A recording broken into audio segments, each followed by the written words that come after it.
So on the day that Renee Good was shot and killed by an ICE officer, I happened to be on the Colbert show. We'd been booked like a month in advance, which is the normal thing for late night shows. I think most people know this, but all late night television is recorded. It's not live. I went over to the studio to record this interview with Stephen Colbert, like in the 5:30 range. And so then I can finish and go to my show. And as I'm walking out, having done the interview in front of a live audience, several hundred people, I got this text from an old friend and colleague of mine, a guy named Bobby Allen, a phenomenal reporter at NPR who covers tech.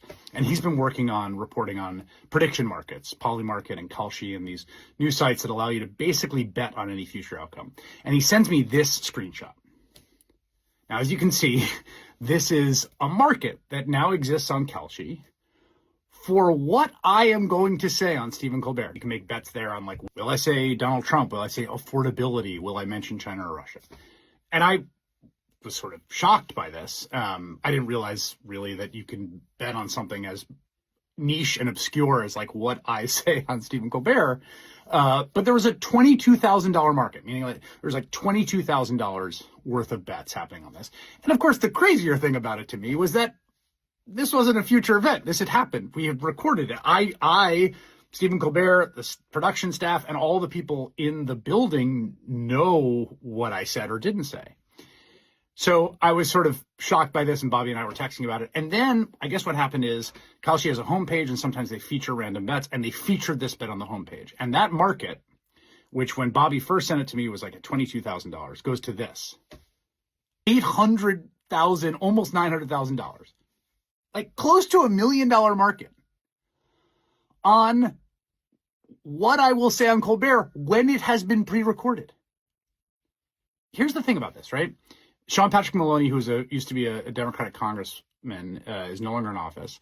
He just announced he's going to be the head of like the trade group for these sort of prediction markets. And the argument he made is that this is sort of the social utility, right? The benefit of this is that we can figure out what's going to happen. We get information aggregated through betting markets. I know from my time in Congress that noise does not equal knowledge. And when truth gets buried, power shifts further away from everyday people to those who profit from confusion. But what if you could have better insight into what the future holds? Prediction markets, exchanges where people trade on the outcome of future events, existed for centuries. Okay, maybe that's true in optimal scenarios. But like, what possible social utility, what possible utility whatsoever can be gained from a $900,000 betting market on a thing that's happened? And obviously, I'm not going to go in and place a bet or like tip my friends off to it. That would be unethical.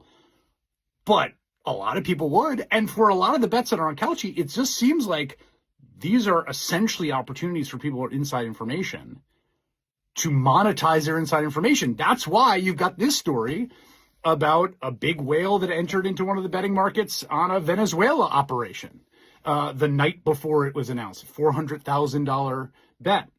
You had a moment the other day where there was like a bet on how long the White House press conference would go. And that she wrapped up like 30 seconds before some crucial bet benchmark. And we've already seen how this is going in the sports world, right? We just had a big indictment the other day about point shaving and price fixing on, throwing games.